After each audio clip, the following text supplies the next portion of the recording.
వీళ్ళే కాదండి, దీన్ని వీళ్ళకి అంటే వీళ్ళతో ఒక మంత్రం చెప్పించాం అనమాట. అంటే ఒక సంకల్పంలో ఏం చెప్పించామంటే దశ పూర్వేషాం దశ అపరేషాం మధ్వంశ్యానాం నరకాదుత్తీర్య ఏకవింశతి కుల ఉత్తీర్ణార్థం. నాట్ ఓన్లీ ఆ ప్రయోజనం మనకే కలగదండి, కన్యాదానం చేసినందువల్ల. అంటే కళ్యాణంలో కన్యాదానం చేస్తారనమాట. మనం ఈరోజు మనం ఇది వీళ్ళ ఇల్లుగా భావించినా సరే స్వామి ఇక్కడికి వచ్చారు, స్వామి సాక్షాత్తు అమ్మవారితో సహితంగా ఇక్కడికి వచ్చారు. కాబట్టి ఇదే ఈరోజు మనకి తిరుచానూరైంది. పద్మావతిపురం తెలుసా, అలమేలు మంగాపురం. ఆయనకి కళ్యాణం ఎక్కడైందంటే ఆ అలమేలు మంగాపురం నుంచి మనం స్వామి దగ్గరికి వెళ్తాం కదా, మధ్యలో కళ్యాణ వెంకటేశ్వర స్వామి అని ఉందండి. నారాయణ వనం అని పక్కనే ఉందన్నమాట. ఆ కళ్యాణ వెంకటేశ్వర స్వామి దగ్గర ఆయన కళ్యాణం అయిందండి అక్కడ. అందుకనే చాలామంది పెళ్ళైన దంపతులు తిరుపతిలో కళ్యాణం చేసుకుంటారు. ఎందుకంటే ఆయన వెంకటేశ్వర స్వామి వచ్చిందే కళ్యాణం గురించి అండి. ఇప్పుడు నార్మల్గా మనకి అవతారాలు, మనకి దశావతారాలు ఉంటారు చూసారా, మత్స్య కూర్మ వరాహ నారసింహ, కొన్ని భగవంతుడికి ఎన్నో అవతారాలు ఉన్నా సరే ముఖ్యంగా దశావతారాలు అనేది చాలా ముఖ్యంగా చెప్తారనమాట. ఈ దశావతారాలకి ఒక ఒక ఒక కారణం అండి. పరిత్రాణాయ సాధూనాం వినాశాయ చ దుష్కృతాం. ఏదైనా ఒక కారణంతో వచ్చిందండి. కారణం అంటే ఒక మంచి జనుల్ని రక్షణ, దుష్ట శిక్షణ శిష్ట రక్షణ అంటారు చూసారా. మంచి వాళ్ళని కాపాడడానికి, చెడ్డ వాళ్ళని శిక్షించడానికి వస్తాడు. ఇప్పుడు రామావతారం వచ్చింది అనుకోండి, రాముడుగా వచ్చాడు సాక్షాత్తు నారాయణుడు. దేనికి వచ్చాడు? వీళ్ళందరూ మిగతా వాళ్ళందరూ భూలోకాలందరినీ కూడా రావణుడి యొక్క రావణాసురుడి బారి నుంచి కాపాడడానికి, అనేక రాక్షస సంహారం చేయడానికి వచ్చాడన్నమాట. కారణంతో వచ్చాడనమాట. అది తర్వాత ఇక కృష్ణుడిగా వచ్చాడు. కృష్ణుడిగా వచ్చిన తర్వాత ధర్మస్థాపన చేయడానికి వచ్చాడు. ఎంతోమంది కౌరవ సేనని, తర్వాత దుష్టునాన్ని సంహరించి సజ్జనులను రక్షించడానికి, పాండవుల్ని రక్షించడానికి తను వచ్చాడనమాట కృష్ణుడిగా. నరసింహుడిగా వచ్చినా సరే ప్రహ్లాదుని రక్షించడానికి, హిరణ్యకశిపుని సంహరించడానికి వచ్చాడనమాట. వరాహావతారం, నిన్న వరాహ జయంతి అండి యాక్చువల్లీ. ఆ వరాహావతారం వచ్చినా సరే హిరణ్యాక్షుడిని సంహరించి భూదేవిని కాపాడడానికి, భూమిని కాపాడడానికి వచ్చాడనమాట. అంటే దుష్ట శిక్షణ కావాలి, తర్వాత వీళ్ళకి మంచి వాళ్ళని రక్షించాలన్నమాట. ఈ దశావతారాల్లో వెంకటేశ్వర స్వామి ఉన్నాడా? మనకి కనిపించడం. అవతారం వేరు, ఆవిర్భావం వేరండి. నారాయణుడికి అవతారం అంటారు, రెండోది ఆవిర్భావం అంటారు. అంటే ఎవరికైనా జన్మించడము, ఒక పర్పస్గా జన్మించడం, రాముడు కానీ కృష్ణుడు కానీ వామనుడిగా వచ్చినా సరే ఒకరికి జన్మించాడనమాట. వెంకటేశ్వర స్వామి అలా కాదండి, ఒక్కటే ఒక కారణంతో వచ్చాడనమాట. దేనికి వచ్చాడు ఆయన? మీరు వెంకటేశ్వర స్వామి ఆ యొక్క మీరు హిస్టరీ చూస్తే ఒక్క రాక్షసుని సంహరించాడు. ఆయన కామ్ గోయింగ్ అండి మొత్తం. ఎందుకు వచ్చాడంటే జస్ట్ పెళ్లి చేసుకోవడానికి వచ్చాడనమాట. ఆయన జస్ట్ పెళ్లి చేసుకోవడానికి వచ్చాడనమాట. ఆయన నార్మల్గా ఇప్పుడు సీతారామ కళ్యాణం అంటారండి. సీతారామ కళ్యాణం మిగతా ఎక్కడైనా చూడండి, సీతారామ కళ్యాణం కరెక్టా, రామ కళ్యాణం కరెక్టా, సీతా కళ్యాణం కరెక్టా? ఏది ఈ 3 వర్డ్స్లో ఏది కరెక్ట్ చెప్పండి? సీతా కళ్యాణం కరెక్టా, సీతారామ కళ్యాణం కరెక్టా, తర్వాత శ్రీరామ కళ్యాణం కరెక్టా? సీతారామ కళ్యాణం. చూసారా, సీతా కళ్యాణం కరెక్ట్ అండి. త్యాగరాజ స్వామి పాడేటప్పుడు కూడా సీతా కళ్యాణ వైభోగమైన పాడాను కానీ పక్కన రాముడిని పెట్టలేదండి. రుక్మిణీదేవి కృష్ణుడి కళ్యాణం అయినా సరే ఏది ఎలా చెప్తారు? రుక్మిణీ కృష్ణ కళ్యాణం అంటారా, కృష్ణుడి కళ్యాణం అంటారా? రుక్మిణీ కళ్యాణం అనే అంటారనమాట. లేడీస్ డామినేషన్ అనమాట మొత్తం ఎక్కడైనా. గౌరీ ఎక్కడైనా అదే గౌరీ శంకర కళ్యాణం అంటారా, గౌరీ కళ్యాణం అంటారా? శివపార్వతులకు కూడా లేడీస్ డామినేషన్ అనమాట.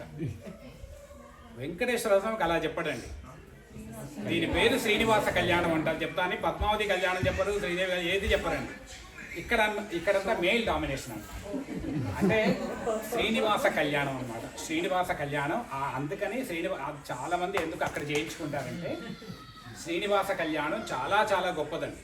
మిగతా రాముల వారి కళ్యాణం చాలా పురాతనమైంది, రుక్మిణి కళ్యాణం ఎంత గొప్పదైనా సరే శ్రీనివాస కళ్యాణం జస్ట్ ఆయన పెళ్లి చేసుకోవడానికి వచ్చాడండి. ఒక్క శ్రీనివాసుడు మాత్రం. రాముడు వచ్చిన కారణం వేరు, మధ్యలో ఆమె సీతమ్మని వెళ్ళాడాడు అనమాట. కృష్ణుడు అంతే అనమాట, ఎలాగైనా సరే. ఒక్క శ్రీనివాసుడు మాత్రం ఒక్క పద్మావతి దేవిని ఆయన పరిణయం ఆడడానికి వచ్చాడండి, అంటే పెళ్లి చేసుకోవడానికి వచ్చాడు అనమాట. అందుకని శ్రీనివాస కళ్యాణం గొప్పదండి. ఆవిర్భావం అని ఎందుకు చెప్పాను చూసారా? శ్రీవైకుంఠ విరక్తాయ స్వామి పుష్కరిణీ తటే రమయా రమమాణాయ వెంకటేశాయ మంగళం అని చెప్తారనమాట. ఆయన సాక్షాత్తు వైకుంఠం నుంచి అలాగే శంఖచక్ర గదా పద్మములతో వచ్చాడండి. ఆయన శ్రీనివాసుడు. ఆయన ఎవరికి జన్మించలేదన్నమాట, ఎవరికి పుట్టలేదు. తర్వాత సాక్షాత్తు వైకుంఠం నుంచి ఆ పెళ్లి చేసుకోవడానికి వచ్చాడనమాట. ఆ యొక్క ఇది ఎందుకు కళ్యాణం చేయాలంటే, శ్రీనివాస కళ్యాణం కానీ ఏ కళ్యాణం అయినా ఎందుకు చేయాలంటే, అఫ్కోర్స్ మనకు పుట్టిన అమ్మాయి అయినా సరే ఎందుకు కన్యాదానం చేయాలంటే, మనకి పూర్వీకులు కొంతమంది ఉంటారండి, అంటే చాలామంది ఉంటారనుకోండి. 10 తరాలు పూర్వీకులు, తర్వాత రాబోయే 10 తరాలు, అంటే మొత్తం 20 తరాలు, 21 తరాలండి. పైన వాళ్ళు గనక కొన్ని కర్మవశాత్తు గనక ఒక సద్గతులు గనక పొందకపోతే, మీరు ఒక శాస్త్రోక్తంగా కన్యాదానం చేసినందువల్ల వాళ్ళందరికీ కూడా సద్గతి కలుగుతుందండి. అందుకనే అమ్మాయి కంపల్సరీ అండి. అబ్బాయి పుట్టినా పుట్టకపోయినా అమ్మాయి కంపల్సరీ చేయాలి. అందుకనే చాలా పూర్వకాలంలో కదా, ఇప్పటికీ స్టిల్ ఇప్పుడంటే చాలామంది ఒకరిద్దరితో సరిపుచ్చుకుంటున్నారు. కానీ నార్మల్గా ఇంతకుముందు కన్యని ఆ యొక్క ఫలం రావడానికి దత్తత తీసుకొని చేసుకునే వాళ్ళండి. కళ్యాణం అడాప్ట్ చేసుకున్న తర్వాత ఆ కన్యాదాన దంపతులని వాళ్ళకి చెప్పారనమాట. అంటే వాళ్ళకి ఆ యొక్క పూర్వీకులంతా కూడా వీళ్ళు చేసిన కన్యాదానం వల్ల వాళ్ళకందరికీ కూడా సద్గతులు పొందుతారు. వాళ్ళు కనుక ఏదైనా వాళ్ళ కర్మవశాత్తు కనుక ఎటువంటి దుర్గతులు పొందితే కనుక వాళ్ళందరికీ కూడా సద్గతులు పొందాలి అని వీళ్ళ సంకల్పం అండి. నాట్ ఓన్లీ పూర్వీకులే కాదండి, రాబోయే 10 తరాలు, పూర్వీకుల 10 తరాలు, రాబోయే 10 తరాలు, వీళ్ళందరికీ కూడా వీళ్ళు చేసే ఈ యొక్క కన్యాదానం వల్ల, అది మన అమ్మాయినిచ్చిన కన్యాదానం అంటే శాస్త్రోక్తంగా చేసే కళ్యాణం, వేద కళ్యాణాలు కాదనుకోండి. ఈ శాస్త్రోక్తంగా ఏదైతే దానం చేస్తారో ఆ కన్యాదానం చేసినందువల్ల దశపూర్వేషాం దశాపరేషాం మధ్వంశ్యానాం శాశ్వత బ్రహ్మలోకే నివాస సిద్ధ్యర్థం సాలంకృత సహిరణ్య ఉదకపూర్వక కన్యాదానం కరిష్యే అని చెప్తారండి. అంటే నేను ఈ యొక్క అమ్మాయిని గోదానము, భూదానము, హిరణ్యదాన రూపకంగా ఆ యొక్క కన్యని నీకు ఇస్తున్నాను. వీళ్ళు ఏ ప్లేస్లో కూర్చున్నారు ఇప్పుడు? పద్మావతి దేవి తల్లిదండ్రుల ప్లేస్లో వీళ్ళు కూర్చున్నారండి వీళ్ళు. అందుకనే వీళ్ళు కన్యాదానం చేయడానికి యోగ్యత అనమాట. ఇప్పుడు సీతారామ కళ్యాణం అయిందనుకోండి, ఆ జనక మహారాజు వాళ్ళ ప్లేస్లో కూర్చుంటారు. సీతాదేవి యొక్క తల్లిదండ్రుల ప్లేస్లో వాళ్ళు కూర్చొని కన్యని దానం చేయాలన్నమాట. ఈ విధంగా దానం చేయడం వల్ల ఏంటంటే, అంటే నేను ఎందుకు డిఫరెన్స్ చెప్తున్నానంటే, నార్మల్ పూజలకి అంటే వ్రతాలకి, నోములకి, తర్వాత కళ్యాణానికి ఎందుకు డిఫరెన్స్ అంటే, మీరు వ్రతం చేస్తే మీ వరకే ఉంటుందండి ఆ యొక్క పుణ్యం, కేవలం మీ కుటుంబం వరకే ఉంటుంది. కానీ కళ్యాణోత్సవం చేయించడం వల్ల, భగవంతుడి కళ్యాణం చేయించడం వల్ల మనమే కాకుండా మన పూర్వీకులందరికీ కూడా శుభం చేకూరుతుందండి. అందుకనే కళ్యాణం చేయాలన్నమాట. వ్రతం చేయడం వల్ల కేవలం వీళ్ళకి మాత్రమే ఆ యొక్క పుణ్యం ఉంటుందండి.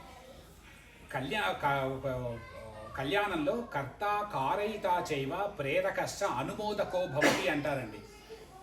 టేబుల్ అరేంజ్ చేసిన వాళ్ళకి వీళ్ళకి ఎంత పుణ్యం వస్తుందో, టేబుల్ పెట్టిన వాళ్ళకి కూడా అంతే పుణ్యం వస్తుందండి. ఆ పైన పూలు కట్టారు చూసారా, వాళ్ళకి కర్త కారయిత చైవ ప్రేరకశ్చ అనుమోదకో భవతి. కర్త అంటే ఎవరు? కర్త అంటే చేయించేవాళ్ళు, కన్యాదానంలో కూర్చున్న వాళ్ళు, కళ్యాణం చేయించిన వాళ్ళు. కారయిత చైవ అంటే హెల్ప్ చేసిన వాళ్ళు, వాళ్ళందరికీ ప్రసాదాలు చేయడం కానీ, తర్వాత వీళ్ళందరికీ కానీ కారయిత చైవ. ప్రేరకశ్చ, నువ్వు కళ్యాణం చేయమ్మా అని ఎవరైనా ప్రేరణ చేస్తారనుకోండి, ఒక ఇది చెప్తాను, సలహా ఇస్తారనుకోండి, వీళ్ళకి ఎంత పుణ్యం వాళ్ళకు కూడా అండి. అనుమోదకో భవతి, అబ్బా కళ్యాణం చాలా బాగా చేశారని చెప్తారు చూసారా, చివరిలో వాళ్ళకు కూడా అదే పుణ్యం వస్తుందండి. మిగతా ఏ దానికి మీరు చేసినా జరగకుండా ఒకసారి అనేసేయండి అన్నమాట మొత్తం. చాలా బాగా చేశారండి, ఆ పుణ్యం వీళ్ళకి ఎంత పుణ్యం వస్తుందో వాళ్ళకి కూడా అదే పుణ్యం వస్తుందండి. అందుకని కళ్యాణోత్సవం చేయాలన్నమాట. వ్రతాలు నోములు చేయడం వల్ల మీరు ఎంత డెకరేషన్ చేసినా పుణ్యం వీళ్ళకే వస్తుందన్నమాట, కూర్చున్న వాళ్ళకి. కానీ కళ్యాణోత్సవం చేయించడం వల్ల ఇంతమందికి కూడా అదే పుణ్యం ఈక్వల్గా వస్తుందండి. మళ్ళీ వాళ్ళకి ఎక్కువ తక్కువ అని కాదు, ఈక్వల్గా వస్తుందన్నమాట. అదే యొక్క కన్యాదాన యొక్క ఎందుకు కళ్యాణోత్సవం, శ్రీనివాస కళ్యాణం చేయాలి, దానికి ఒక చిన్న కారణం. ఎందుకు వచ్చాడు వెంకటేశ్వర స్వామికి ఈ యొక్క భూలోకానికి ఎందుకు వచ్చాడు? చెప్పాను కదా, పెళ్లి చేసుకోవడానికి వచ్చాడు. ఎందుకు వచ్చాడంటే దానికి ఒక కారణం ఉందండి. ఒక కారణం ఏంటంటే, మనకి యుగాలు 4 కదా, కలియుగము, కృతయుగము, త్రేతాయుగము, ద్వాపర యుగము, కలియుగము. కలియుగంలో ఇప్పుడు 5126వ సంవత్సరం అండి, 526th ఇయర్ ఇప్పుడు విశ్వావసనామ సంవత్సరం అంటారనమాట. అంటే దాదాపు 5000 సంవత్సరానికి ముందు ద్వాపర యుగం ఉండేదండి. ఒక్కొక్క యుగంలో ఒక్కొక్క దేవుడు భగవంతుడు నారాయణుడు ఒక ప్రధాన అవతారంగా వచ్చాడు. కృతయుగంలో నరసింహుడిగా వచ్చాడు అనమాట, నరసింహస్వామిగా వచ్చాడు. త్రేతాయుగంలో సాక్షాత్తు శ్రీరామచంద్రుడిగా వచ్చాడు. ద్వాపర యుగంలో కృష్ణుడిగా బలరాముడిగా వచ్చాడు. కలియుగంలో కలవు వెంకటనాయక అని చెప్తారనమాట. సో అయితే ఇంతకుముందు ద్వాపర యుగంలో మనకంతా కృష్ణుడు బాల్య లీలలు తెలుసు కదా. ఆయన పుట్టింది దేవకీ దేవికి అండి. చెరసాల్లో పుట్టాడు, మధురా నగరంలో పుట్టాడు అనమాట కృష్ణుడు. పెరిగింది యశోదాదేవి దగ్గర. ఆయన పుట్టిన తక్షణమే ఆయన రేపల్లెలోకి వెళ్ళి, వాళ్ళ నాన్నగారు వసుదేవుడు రేపల్లెలోకి వెళ్ళి ఆ యొక్క యశోదాదేవి దగ్గర ఆ యొక్క కృష్ణుడు పెట్టాడనమాట. ఎందుకు ఆ కంసుడు వచ్చి ఎక్కడ సంహరిస్తాడో, కంసుడు వస్తే ఎక్కడ చంపేస్తాడు అనే ఉద్దేశంతో అదే దాన్ని యమునా నదిని దాటి రేపల్లెలో ఆ యొక్క యశోదాదేవి దగ్గర పెట్టాడండి. అదే సమయంలో యశోదాదేవి కూడా డెలివరీ అయిందనమాట, ప్రసవం అయింది. ఆ యొక్క అమ్మాయిని ఇక్కడ తెచ్చాడు, యోగమాయని తెచ్చాడు, ఈ యొక్క కృష్ణుడిని అక్కడ పెట్టాడండి. సో పాపం దేవికి కృష్ణుడు బాల్యలీలలు ఏది చూడలేదండి పాపం. ఆమె అంతా కూడా పాపం జైల్లోనే ఉండిందనమాట. ఆ యొక్క చెరసాల్లో, కంసుడి యొక్క చెరసాల్లోనే ఉండింది.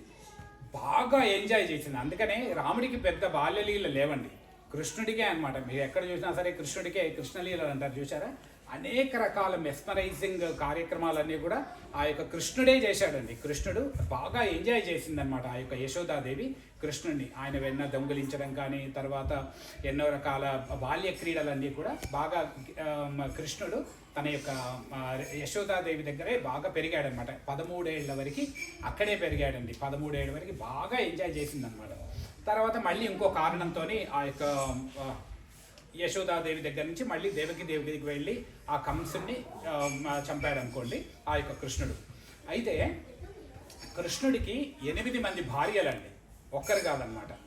దానికి కారణం ఏంటంటే నారాయణుడు చాలా అందంగా ఉండేవాడు అనమాట.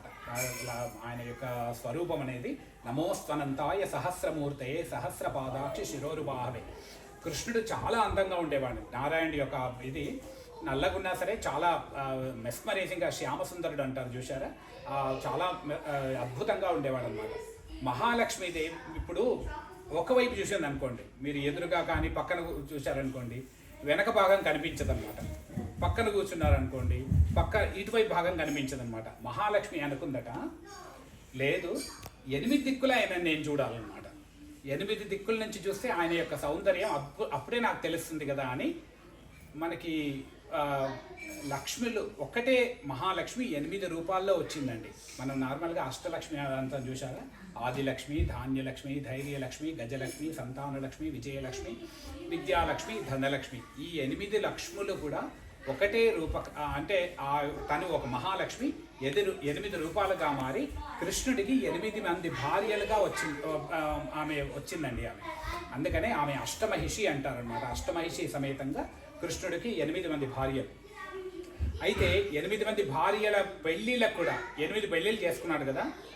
ఒక్కసారి కూడా ఆమె దేవకీదేవి చేసింది కానీ యశోదాదేవి చేయలేదండి. యశోదాదేవిని కనీసం పిలవలేదు కూడా.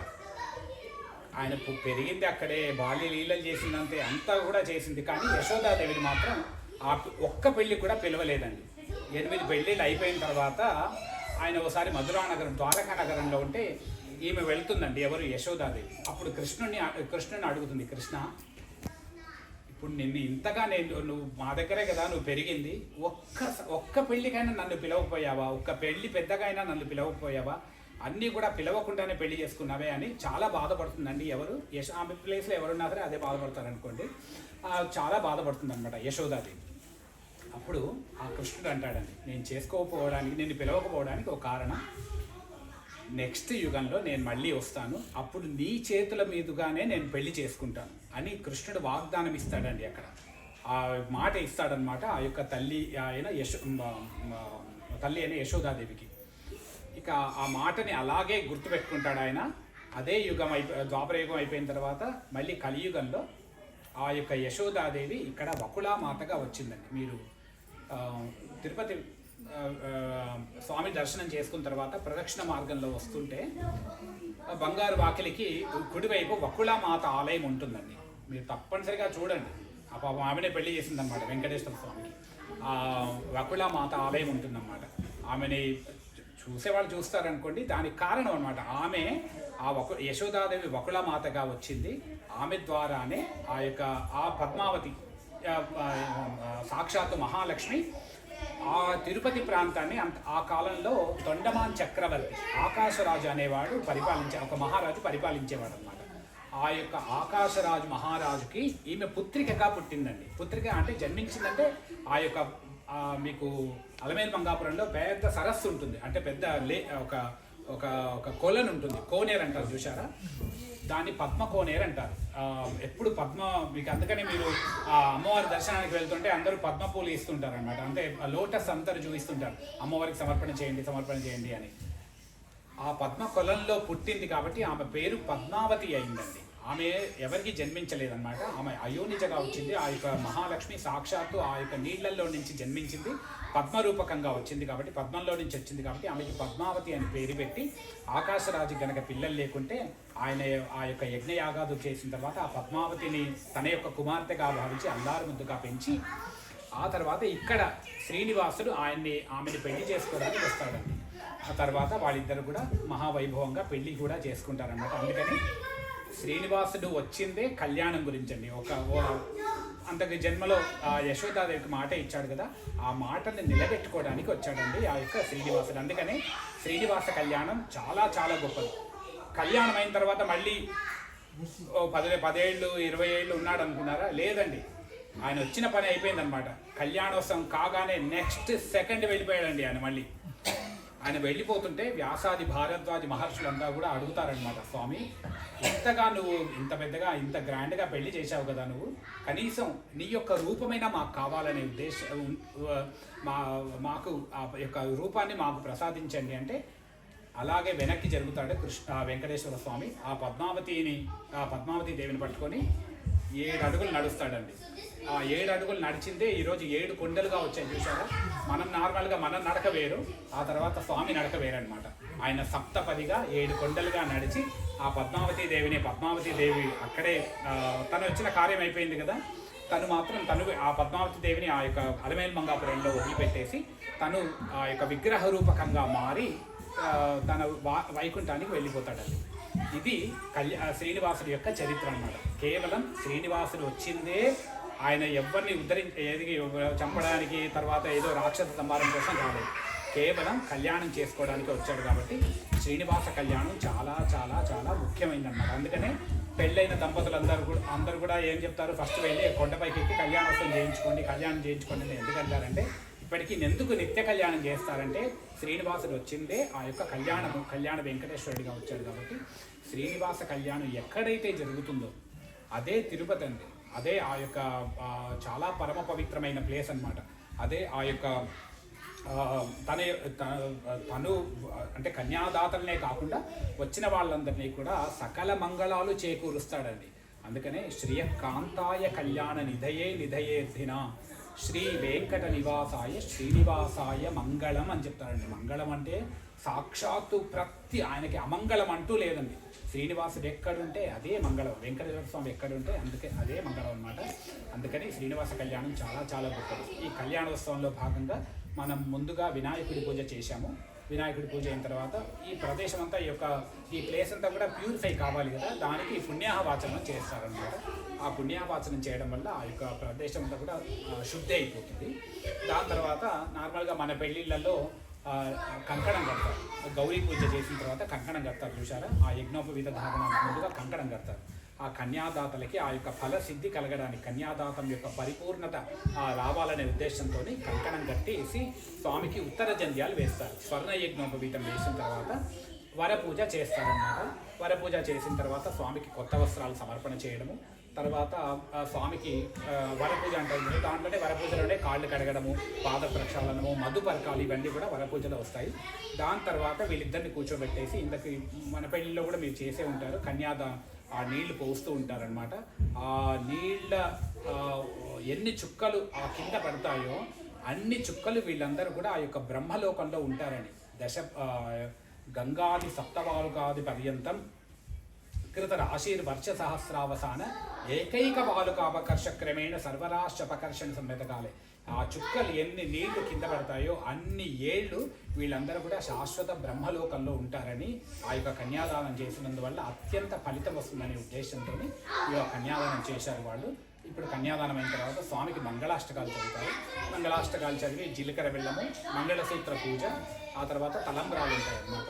ఇంకో ఒక 30-40 నిమిషాల కార్యక్రమం ఉంటుంది అన్నమాట. ఇప్పుడు మంగళాష్టకాలు చదువుతారు.